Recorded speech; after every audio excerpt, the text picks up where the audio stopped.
Assalamualaikum students. How are you all? I hope you all are doing great. So today is our first class of management accounting. मेरे पास यहाँ पर कुछ students हैं जो कि A levels background से हैं और कुछ स्टूडेंट्स हैं जो कि फाउंडेशन डिप्लोमा के बैकग्राउंड से। सो नो वरीज, सबके लिए मैनेजमेंट अकाउंटिंग का एग्जाम सेम है, ठीक है। आप लोगों ने बिल्कुल भी टेंशन नहीं लेनी। तो मैनेजमेंट अकाउंटिंग आपने ए लेवल्स में भी पढ़ी है, कुछ हद तक सेम है, ठीक है। लेकिन जिन बच्चों ने डिप्लोमा में किया हुआ है, फाउंडेशन डिप्लोमा में मैनेजमेंट अकाउंटिंग पढ़ी हुई है, MA1 MA2 का एग्जाम दिया हुआ है, उनके लिए बहुत इसमें काफी हद तक जो है ना आसानी होगी, क्योंकि मैनेजमेंट अकाउंटिंग जो है MA1 MA2 उसी का जो है काफी हद तक सिलेबस इसमें है एग्जाम। तो लेकिन आपको टेंशन लेने की जरूरत नहीं है। In the way I will teach you, आपको बिल्कुल इजी लगेगा। So start our first class of management accounting. So students, all you know that what is management accounting. So management accounting, which is managerial accounting, it's a method of accounting that creates statements, reports, and documents that help management in making better decisions related to the business purpose. ठीक है, as you all know कि हम management accounting किस लिए use करते हैं, internal reporting के लिए, ताकि जो इंटरनली मैनेजमेंट डिसीजंस लेते हैं उनको इजी हो, ठीक है, उनके लिए आसानी पैदा हो, उनके लिए हेल्पफुल होता है डिसीजंस लेना। लाइक जो बजट्स प्लान किए जाते हैं, जो रिपोर्ट्स बनाई जाती हैं, उसके थ्रू मैनेजमेंट के लिए इजी हो जाता है कि वो अपने फ्यूचर को अपने प्रेजेंट के साथ जो है एनालाइज करें और कंपेयर करें और उसका रिजल्ट देखें, ठीक है, और डिसीजंस ले सकें। सो फाइनेंशियल अकाउंटिंग जैसे कि आपको पता है कि एक्सटर्नल रिपोर्टिंग के लिए यूज होता है, और management accounting all you know कि इंटरनल रिपोर्टिंग के लिए यूज की जाती है, ठीक है। नेक्स्ट पॉइंट आता है कि what is the purpose of studying this exam. आप ये मैनेजमेंट अकाउंटिंग क्यों पढ़ रहे हैं, ठीक है। इसका पर्पस ये है, the overall aim of this syllabus is to develop knowledge and understanding of management accounting techniques to support management in planning, controlling and monitoring performance in a variety of business contexts. ठीक है, आप लोग ये business जो है syllabus क्यों पढ़ रहे हैं, मैनेजमेंट अकाउंटिंग का सिलेबस क्यों पढ़ाया जा रहा है आपको, ताकि आपको पता लग सके, आपके अंदर एक नॉलेज डेवलप हो सके, आपको पता लग सके कि मैनेजमेंट अकाउंटिंग की टेक्निक्स आपको पता लगेंगे इसमें, जो कि मैनेजमेंट को हेल्प करती है planning, controlling and monitoring performance, ठीक है। जो बिजनेस की कुछ परफॉर्मेंसेज होती है, बिजनेस पे जो परफॉर्मेंसेज होंगी उसका आपको पता लगेगा कि कौन सी टेक्निक्स आप यूज करेंगे जिससे आप उसके प्लानिंग और उसकी कंट्रोलिंग कर सकेंगे, बिजनेस के डिसीजंस को कंट्रोल कर सकेंगे, उनको प्लान किया जा सकेगा, ठीक है। इस सिलेबस में आप वो पढ़ेंगे। तो बात ये आती है, थर्ड पॉइंट ये आता है कि आप ये जब सिलेबस कवर कर लेंगे, ठीक है, तो आपको इससे क्या फायदा होगा, ठीक है। So, like I have, you are seeing in the screen that I have written this line on successful coverage of this syllabus. What you will be able to explain. So, on the successful completion or preparation of this exam, like the way I will teach you this exam at the end of the coverage of this syllabus, you will be able to explain some completion of the some completion of after the completion of this exam, you will be able to explain the nature, source and purpose of management information, ठीक है। सबसे पहला point ये आता है कि आपको पता लग जाएगा कि मैनेजमेंट इंफॉर्मेशन के नेचर क्या है, ठीक है, कि what is the management accounting, management accounting होता है क्या, उसका नेचर क्या है, ठीक है। मैनेजमेंट अकाउंटिंग में जो इंफॉर्मेशन इस्तेमाल की जाती है उसका सोर्स क्या होगा, ठीक है, और इसका पर्पस क्या है, आप मैनेजमेंट अकाउंटिंग क्यों यूज करते हैं। Sorry to disturb, I want to tell you something कि सब बच्चों ने अपने माइक्रोफोन जो है म्यूट रखने, ठीक है, किसी ने अपना माइक्रोफोन टर्न ऑन नहीं करना, ओके। आपको कोई भी क्वेरी होती है, कोई भी क्वेश्चन है, you will write in the chat. Continue our discussion. So first point, आप ये कैपेबल हो जाएंगे कि आप ये बता सकेंगे कि what is management accounting, you will be able to explain the nature, source and purpose of management information, okay. The second point that you will be able to explain and analyse data analysis and statistical techniques, sorry, okay, आपको जो है ये explain करना आ जाएगा, क्योंकि हम इस course में क्या पढ़ेंगे, काफी ज्यादा मैनेजमेंट अकाउंटिंग के बारे में पढ़ेंगे, और हमें इसमें डेटा एनालिसिस के बारे में भी काफी हद तक इंफॉर्मेशन मिलेगी। जैसे बिग डाटा एनालिसिस हम पढ़ेंगे कि डाटा के सोर्सेज कौन कौन से हैं। मशीन डाटा होता है, ठीक है, ट्रांजेक्शन डाटा होता है, ह्यूमन डाटा होता है। ये सारा हम डाटा एनालिसिस करेंगे और हमें टेक्निक्स का इसमें पता लगेगा। थर्ड पॉइंट हमें क्या इसमें पता लगेगा कि you will be able to explain and apply cost accounting techniques, ठीक है। जो आपको टेक्निक्स इसमें पढ़ाई जाएगी कि कॉस्ट अकाउंटिंग आपने किस तरह करनी है, ठीक है, आप कौन कौन से मेथड है, कौन कौन सी टेक्निक्स है, जिस तरह से फॉर एग्जाम्पल आप ये पढ़ेंगे कि जिस तरह मॉडर्न टेक्निक्स इस्तेमाल होती हैं, लाइफ साइकिल टेक्निक होती है, ठीक है, प्रोडक्ट लाइफ साइकिल टेक्निक होती है, और एक्टिविटी बेस्ड टेक्निक्स होती हैं। काफी सारी इस तरह की टेक्निक्स होती है, ठीक है, जिस तरह जॉब कॉस्टिंग होता है, प्रोसेस कॉस्टिंग, ये सारी टेक्निक्स आपको इसके अंदर पढ़ाई जाएंगी। तो फिर आपको इससे ये भी पता लगेगा कि you will be able to explain how to prepare budgets for planning and controlling, ठीक है। हम काफी हद तक इसमें जो न्यू चीज होगी ना, वो बजटिंग होगी और वेरिएंस होगी। बाकी वही सारा जो है MA1 MA2 वाला रिपीट किया गया इसमें। और बाकी आपको ज्यादातर इसमें जो है ना, नई चीज जो लगेगी वो बजटिंग होगी और वेरिएंस एनालिसिस होगी। फिर आपको और क्या पता लगेगा इसमें, you should be able to compare actual cost with current cost and analyse any variance, ठीक है, जिस तरह की मैंने आपको बताया कि वेरिएंस एनालिसिस आप करेंगे। And then last point is that you will be able to explain and apply performance measurements and monitor business performance, ठीक है। आप परफॉर्मेंस मेजरमेंट परफॉर्मेंस मेजरमेंट भी इसमें एक नई चीज होगी आपके लिए। आपको पॉइंट्स आपको जो है इसमें ये भी पता लगेगा कि परफॉर्मेंस मेजरमेंट के इंडिकेटर्स क्या, आपको बिजनेस की परफॉर्मेंस का किस तरह से आप मेजर कर सकेंगे, उसकी फाइनेंशियल परफॉर्मेंस किस तरह मेजर करेंगे, उसकी नॉन फाइनेंशियल परफॉर्मेंस किस तरह से मेजर किया जाएगा। ये सारा कुछ आप इस सिलेबस में पढ़ेंगे, ठीक है। द नेक्स्ट पॉइंट इज कि इसका जो है लिंक किस एग्जाम के साथ आता है। जो आपका ये FMA का एग्जाम है, MA का एग्जाम है, इसका लिंक आपका आता है F5 का एग्जाम, उसके साथ इसका लिंक है, ठीक है। आप काफी हद तक उसमें जाके पढ़ेंगे। इसके MA के काफी हद तक जो है ड्रैग किया हुआ कोर्स को परफॉर्मेंस मैनेजमेंट के एग्जाम में, ठीक है।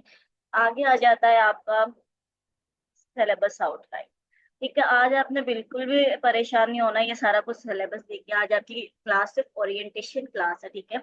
इसमें आपको कोई डिटेल नहीं पढ़ाई जाएगी, आपको सिर्फ आज की क्लास इसीलिए रखी गई है, आपको उसके बारे में एक आपको पॉइंट ऑफ व्यू मिल जाएगा कि आपने पढ़ना क्या है।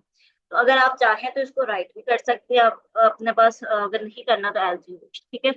ये सारा सिलेबस आउटलाइन है जो मैं आपको वन बाय वन डिस्कस करूंगी आपके साथ, ठीक है।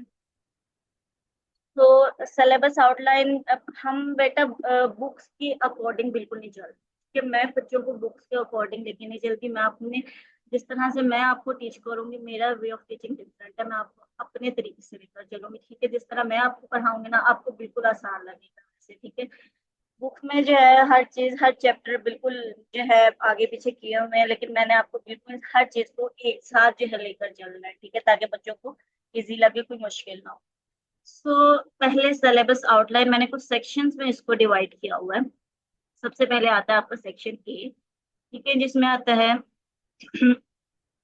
सॉरी, सेक्शन E में आता है nature, source and purpose of management information, ठीक है। इसमें सबसे पहले आपको पता लगता है कि अकाउंटिंग फॉर मैनेजमेंट आपने पढ़ना है, ठीक है, यानी कि वही बेसिक चीज है आपकी कि मैनेजमेंट अकाउंटिंग क्या होती है। और फिर sources of data, cost classification और प्रिपेयरिंग इंफॉर्मेशन। ये सारी चीजें जो है आपने जिन्होंने MA1 और MA2 पढ़ा हुआ उनको पता है, और A लेवल्स के स्टूडेंट्स को भी कुछ हद तक नॉलेज है ठीक है, उन्होंने भी ये पढ़ा होगा। तो ठीक है, ये सेक्शन A आ गया, ठीक है। Accounting for management, sources of data, कि डाटा आपका कहाँ कहाँ से आता है, कौन कौन सा सोर्स है, प्राइमरी डाटा आपका, सेकेंडरी डाटा, ठीक है, इंटरनली कहाँ से आता है, एक्सटर्नली आपको डाटा कहाँ से मिलता है, ये सारी चीजें इसमें आएंगी। पोस्ट क्लासिफिकेशन आपको पता है, बचपन से आप लोग पढ़ते आ रहे हैं, बाय बिहेवियर, बाय फंक्शन, उसको कैसे क्लासिफाई किया जाता है, यानी fix cost, variable cost, semi variable cost, mix cost, ये सारे, ठीक है। प्रिपेयरिंग इंफॉर्मेशन, इंफॉर्मेशन को आप कैसे प्रिपेयर करते हैं, फॉर एग्जाम्पल इस तरह आप बार चार्ट्स बनाते हैं, या फिर आप वो बनाते हैं, ग्राफ्स बनाते हैं, टेबल्स बनाते हैं, ठीक है। ये सारा कुछ आपके आता है उसमें, प्रिपेयरिंग इंफॉर्मेशन। नेक्स्ट आपका क्या आता है कि सेक्शन बी जो मैंने डिवाइड किया हुआ है, data analysis and statistical technique के, इसमें क्या आता है कि सैम्पलिंग मेथड्स आते हैं, forecasting techniques, summarising and analysing data and spreadsheets. Sampling methods, ठीक है, इसके अंदर क्या होगा कि आप क्या बताया जाएगा कि सैम्पलिंग मेथड्स आपके, यानी कि डाटा किस तरह से कलेक्ट किया जाता है, किस तरह से सैंपल लिए जाते हैं। रैंडम सैम्पलिंग होती है, क्लस्टर सैम्पलिंग होती है, कोटा सैम्पलिंग होती है, ये सारी सैम्पलिंग मेथड्स करेंगे। हाँ जी। बच्चे नहीं, बिल्कुल भी इस बात की आप टेंशन ना लें, इसमें की डिटेल में जाने की अभी तो जरूरत नहीं है। हर चीज आपको बिल्कुल इन डिटेल पढ़ाई जाएगी, एक एक चीज पढ़ाई जाएगी, आपको परेशान होने की जरूरत नहीं है। अभी सिर्फ मैंने आपको बताया कि मैं आपको आउटलाइन बता रही हूँ, आपका सिलेबस क्या होगा वो सारा कुछ आपको बता रही हूँ, ठीक है। आगे है फोरकास्टिंग टेक्निक। फोरकास्टिंग टेक्निक्स में आपको पढ़ाया जाता है कि एवरेजेस कैसे निकालने हैं, सीजनल वेरिएशंस कैसे निकालने हैं, ठीक है।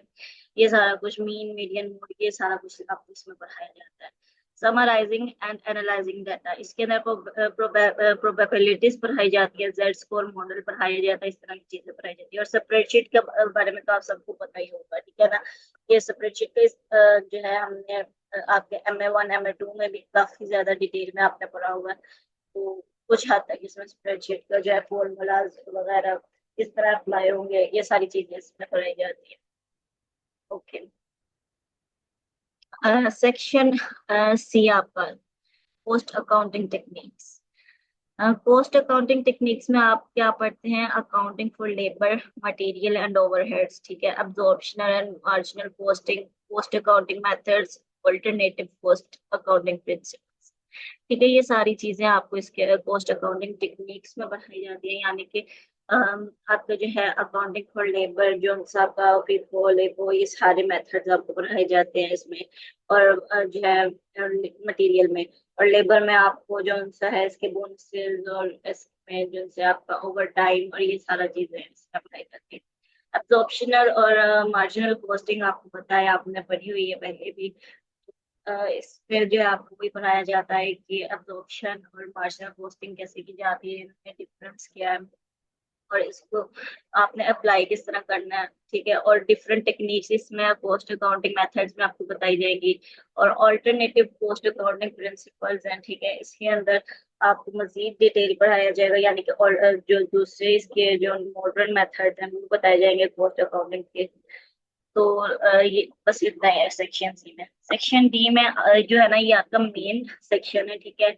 इसमें आपको जो मैं पढ़ाऊंगी तो आपको थोड़ा टाइम भी ये लेगा सेक्शन। ये काफी इसमें डिटेल में काफी सारा कुछ है, इसमें काफी सारी अपनी क्लासेस लगेगी, ठीक है। तो मेन चैप्टर है बजटिंग, और सबसे इम्पोर्टेंट चैप्टर है आपका ये, सबसे इम्पोर्टेंट सेक्शन है।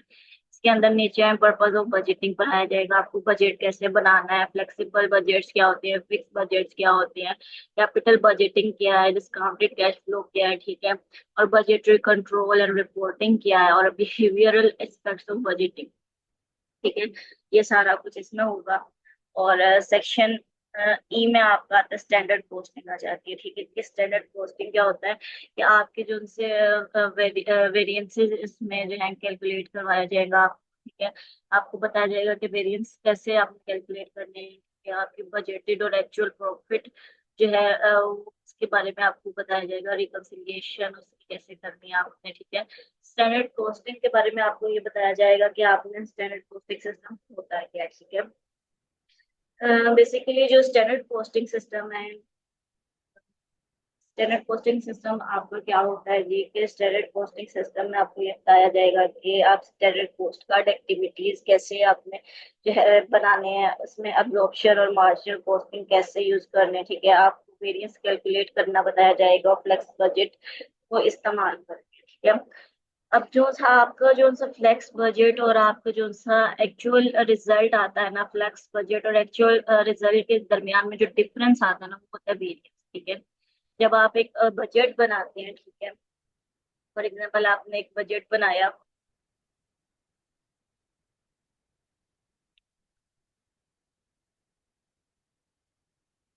ये आपका बजट है, ठीक है। ये आपका हुआ फ्लेक्स बजट था आपका,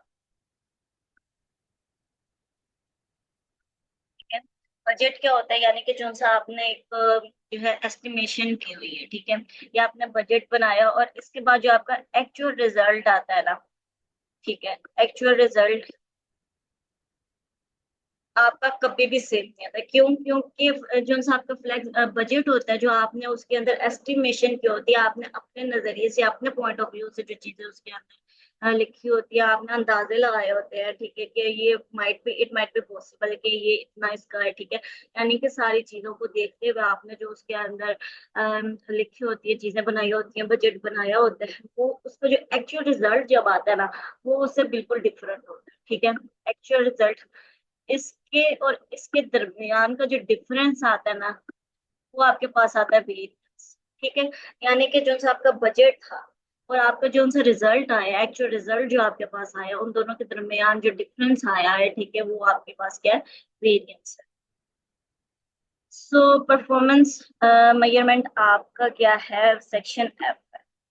सेक्शन एफ में जो है परफॉर्मेंस मेजरमेंट आप पढ़ेंगे, उसका ओवरव्यू पढ़ेंगे कि परफॉर्मेंस मेजरमेंट होता क्या है, उसकी एप्लीकेशन कैसे करनी है, उसके इंडिकेटर्स के बारे में हम पढ़ेंगे, ठीक है, उसको कैसे अप्लाई करना है, फाइनेंशियल मेजरमेंट्स क्या होते हैं, फाइनेंशियल मेजरमेंट्स कौन से होते हैं, ये सारा कुछ, ठीक है। फिर थर्ड टॉपिक इसमें आ जाएगा कि कॉस्ट रिडक्शन एंड वैल्यू, यानी कि कॉस्ट को जो है रिड्यूस करने के लिए आप क्या करते हैं, या फिर किसी भी जो है प्रोडक्ट की, किसी भी चीज की वैल्यू को इन्हांस करने के लिए आप कौन से तरीके इस्तेमाल करेंगे। फिर आगे आएगा कि हमने जब परफॉर्मेंस के इंडिकेटर्स में पता लगा, अब यानी कि हमें पता लग गया कि परफॉर्मेंस कौन कौन से मेजर्स हैं, तो अब हमने मॉनिटर कैसे करना है परफॉर्मेंस को और उसकी रिपोर्टिंग कैसे, ये सारा कुछ इसके अंदर आ जाता है, या आपका ओवरऑल जो है सिलेबस का आउटलाइन। नेक्स्ट थिंग जो उनसे इसमें आती है वो आपका एग्जाम पैटर्न है, ठीक है। एग्जाम पैटर्न आपका सेम है, जैसे 2 आवर्स के एग्जाम आपका होता है, सीबी एग्जाम बिल्कुल सेम वैसे ही है। टोटल मार्क्स इसमें 100 मार्क्स होंगे आपके, और पासिंग रेट आपको पता है 50% है। इसमें जो चीज है दिस इज यानी कि एक डिफरेंट चीज आती है जो कि आपके MA1 और MA2 में नहीं होती है। वो ये होती है कि इसमें जो होता है आपका 70% जो है एग्जाम MCQs में से आता है, और 30% इसमें MTQs होते हैं। MTQs क्या होती है? इसमें केस बेस्ड स्टडीज होती है, ठीक है। इसमें आपको केस दिए जाते हैं, ठीक है, केस बेस्ड स्टडीज होती हैं। आप एक जो है 15 मार्क्स का जो है टास्क दिया जाता है, उसके अंदर आप डिफरेंट क्वेश्चंस दिए जाते हैं, ठीक है, आपने वो अटेम्प्ट करना होता है, और ये कंपल्सरी 3 क्वेश्चंस होते हैं जो आपने अटेम्प्ट करने होते हैं, ठीक है। आई होप आप सबको जो है इतना तो समझ आ गया होगा, ओवरऑल व्यू आपको पता लग गया होगा इसमें। तो ये हमारा आज की क्लास थी, ठीक है। तो आज की क्लास के लिए सिर्फ इतना ही, ठीक है। बाकी हम कल से इंशाल्लाह अपने नेक्स्ट क्लास से कंटिन्यू करेंगे, और बिल्कुल इसकी डिटेल में इसको सारे को स्टार्ट करना शुरू करेंगे। अच्छा, लास्ट थिंग जो मैं आपको बताना चाहती हूँ इसमें वो ये है कि आपने बच्चे पूछते हैं कि बुक्स वगैरह कौन कौन सी इस्तेमाल करनी है, ठीक है, मैं आपको बताती चलूँ।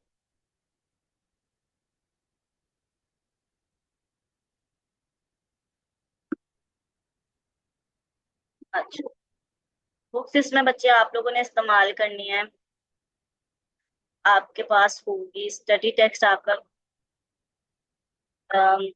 PPP का, ठीक है, PPP के स्टडी टेक्स्ट होगा आपके पास, और बाकी किट्स आपके पास के प्लान की,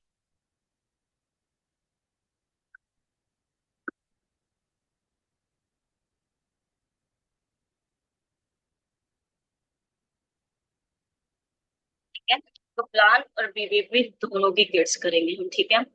और बाकी इसके अलावा ये है कि मैं आपको जो है मैं अपने स्टूडेंट्स को किस तरह से पढ़ाती हूँ कि आपके पास जो इसके न्यूमेरिकल्स होंगे उसके लिए आपको अलग से आपको फाइल फिल करेगी, ठीक है। मैं आपको जो यानी कि आप बीपीपी की और एग्जाम का प्लान की एग्जाम की ही करेंगे, लेकिन इसके साथ साथ मैं आपको अलग से एक PDF प्रोवाइड किया करूंगी, ठीक है, जो आपकी असाइनमेंट हुआ करेगी आपको, यानी कि इतने क्वेश्चंस दिए जाएंगे कि आपकी प्रैक्टिस जो है क्लास में हो जाए, ठीक है।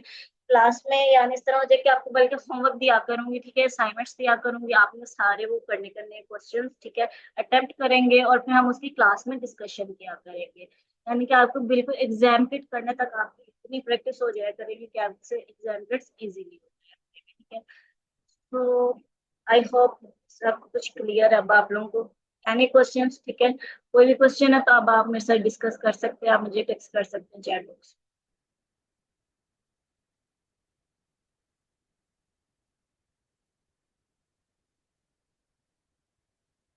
जी बच्चे, बिल्कुल टाइमिंग जो है मैं आपको कर दूंगी, आपसे शेयर कर दूंगी, टाइमिंग्स हमारी फिक्स हुआ करेंगी, ठीक है। ये एक्चुअली जो है ना फर्स्ट बैच है जो मैं कर रही हूँ, ठीक है, इस दफा ऑर्गेनाइज किया है। वरना जो है इंडिविजुअल क्लासेस करवाती रही थी, लेकिन अब मेरे लिए काफी इतना मुश्किल हो जाता है इंडिविजुअली क्लासेस लेना, तो अब बैच इसलिए किया है। जी ठीक है। ओके, ठीक है, आज के लिए फिर इतना ही। कल से हम अपनी नेक्स्ट क्लास स्टार्ट करेंगे। ओके, अल्लाह हाफिज।